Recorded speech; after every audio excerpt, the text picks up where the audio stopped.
kita biarkan ini jalan buruk ini betul-betul menghasilkan lubang-lubang dulu, baru kita ratakan sekaligus kan. Nah kalau kita ratakan sekarang, enakan yang petahana, rejim petahana ini akan menikmati hal yang sebetulnya harus mereka yang bertanggung jawab. Jadi biarkan jalan itu rusak sepenuhnya, karena yang akan lewat di situ adalah kekuasaan. Jadi kekuasaan akan tergelincir di jalan yang dia rusak sendiri itu. Kira-kira begitu. Ini doa politik ya, bukan.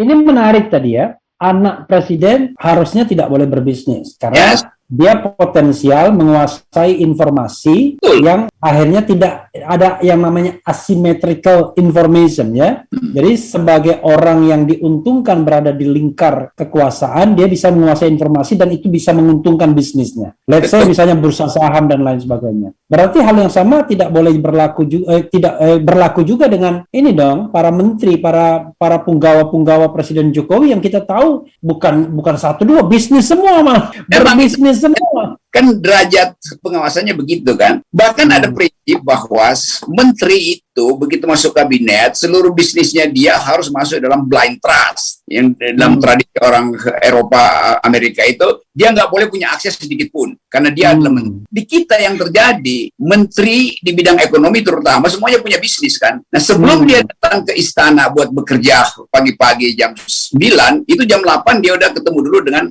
staf korporasinya. Jadi dia rapat bisnis dulu baru pergi ke istana kan. Artinya dia potensi untuk memainkan informasi kekuasaan itu dan diberitahu pada korporasinya. Demikian sebaliknya, isi korporasi dia tahu sebelum dia rapat di istana. Jadi kenapa mesti di blind trust? Supaya dia buta huruf terhadap bisnisnya sendiri. Kalau dia ikut rapat dengan presiden, dia nggak tahu apa yang dilakukan oleh korporasinya kan. Nah tradisi itu yang nggak ada di kita. Akibatnya bocor aja semua kan. Menterinya bisa kasih info pada anaknya, segala macam itu yang dulu juga berlaku pada Pak Muldoko, dan kita menduga Pak Muldoko sebetulnya secara tidak langsung ada hubungan dengan bisnis apa itu yang kemudian dipersoalkan oleh Pak Muldoko. Jadi etikanya begitu, dalilnya ketat, tidak boleh berbisnis karena kekuasaan itu bisa diintip oleh mereka yang sangat di lingkaran pertama. Tetapi nanti ada diskresi tentu, yaitu tadi terbuka, tidak boleh ada keraguan. Nah bisnisnya anak presiden ini kan nggak terbuka. Tiba-tiba orang lihat, loh kok akumulasinya cepat banget, tidak seperti pebisnis biasa, maka timbul kecurigaan, yaitu ada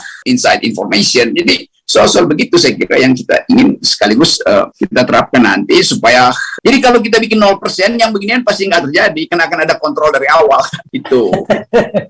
Ya, Bang Rocky, jadi sebaiknya apa yang harus dilakukan oleh Presiden Jokowi? Karena faktanya Presiden Jokowi kan mengangkut dan mengangkat semua orang yang berbisnis, yang dari awal memang punya pretensi bahwa dia tidak akan meninggalkan bisnisnya untuk menjabat pada kekuasaan tertentu. Dan bahkan sepertinya Presiden Jokowi membutuhkan itu juga, membutuhkan pebisnis-pebisnis itu dalam lingkar kekuasaannya untuk menyelesaikan masalah, ya kan? Kalau seandainya tidak bisa dari kantong negara, ya mungkin kantong bisnisnya lah, kira-kira begitu. Barangkali ya dalam pemilihan presiden atau apa, pemilihan bupati wali kota dan lain sebagainya, hunus ya, kita nggak tahu, wallahu alam. Tapi yang terlihat adalah Pak Jokowi tidak sama dengan periode pertama yang mengatakan tidak ingin rangkap jabatan, sekarang boleh rangkap jabatan, termasuk juga rangkap bisnis, kira-kira begitu. Karena itu kita mesti ketat memberikan hukuman hukum maupun hukuman sosial. Itu hanya bisa berlangsung kalau ada oposisi tuh. Kan nanti oposisi yang tegur kan pada Presiden Jokowi, kenapa Anda terus memelihara orang yang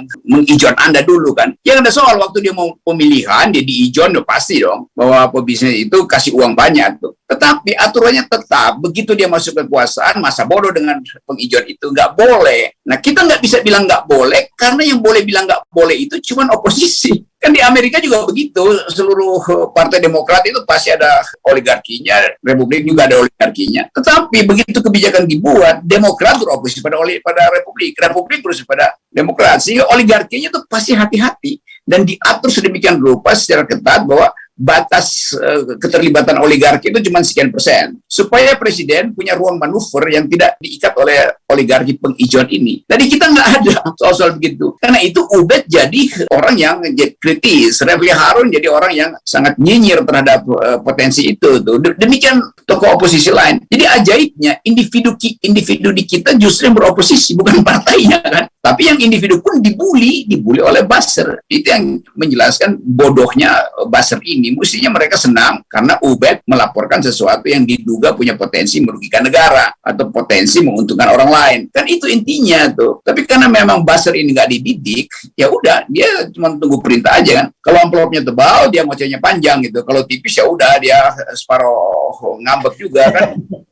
Yang menjadi masalah adalah sudah peran oposisi tidak dimainkan oleh parlemen, ya kan, dan dimainkan oleh individu, tapi konsekuensi kena undang-undang tentang hoax ya dengan ancaman 10 tahun, undang-undang tentang ujaran kebencian dengan 6 tahun, kemudian undang-undang mengenai penghinaan atau fitnah 4 tahun. Ini kan terjadi dan itu real, sudah terjadi. It happens dengan Sahganda Nainggolan, Jumhur Hidayat, Anton Permana, dan juga ya beberapa bahkan ulama penceramah begitu. Gimana Bung Rocky melihat ini? Ya, mesti ada undang-undang yang justru memenjarakan orang yang melaporkan orang yang anti korupsi itu, melaporkan orang yang sedang menegakkan demokrasi, kan begitu harusnya kan. Tapi udah, ini kita anggap aja bahwa pembusukan ini akan terus berlangsung. Jadi kita dorong aja supaya political decay ini berlangsung sempurna. Tanggung juga kalau kita perbaiki bangsa ini di tengah jalan seperti sekarang. Nanti nggak ada pelajaran total. Jadi kita biarkan ini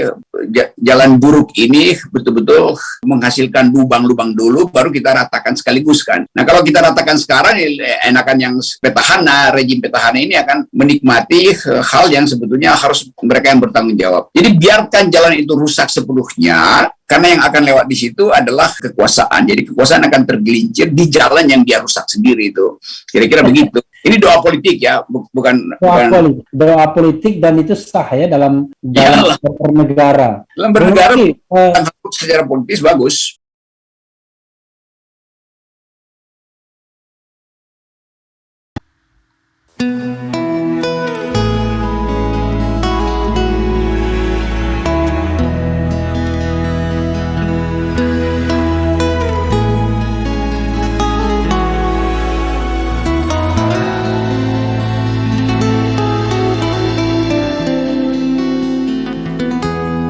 Ketika matahari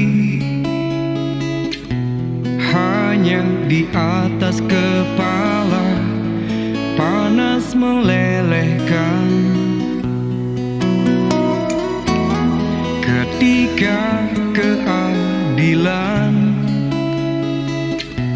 akan ditegakkan di hari akhir zaman,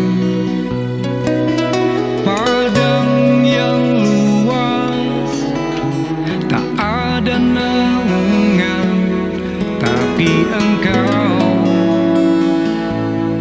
pemimpin adil.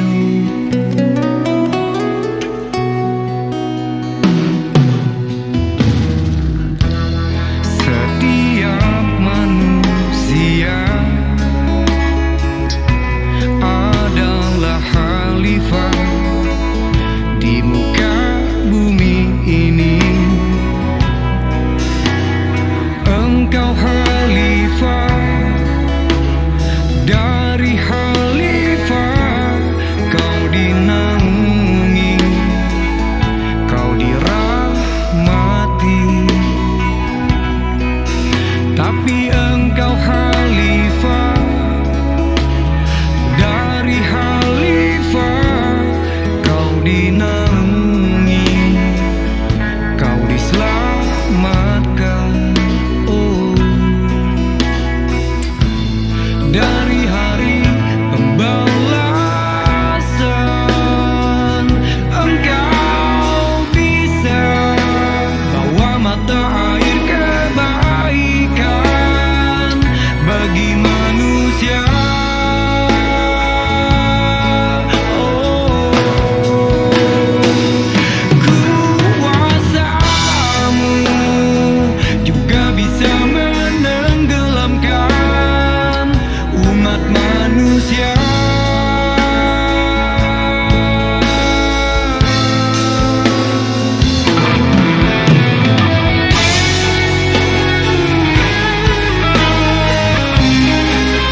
kau dirahmati.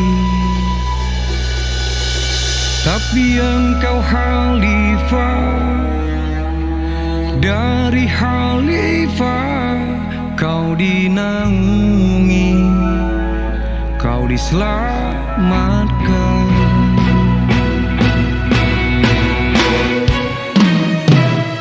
Engkau bisa bawa mata air kebaikan bagi manusia.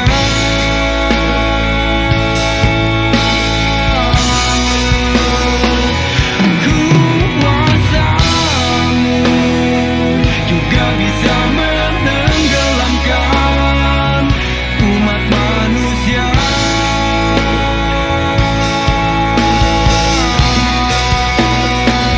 Engkau bisa bawa mata air kebaikan bagi manusia.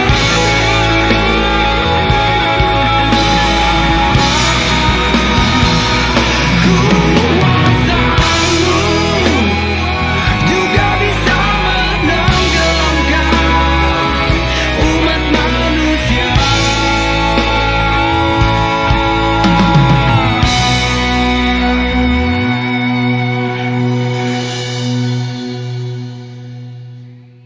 Tapi engkau khalifah, dari khalifah kau dinaungi, kau diselamatkan.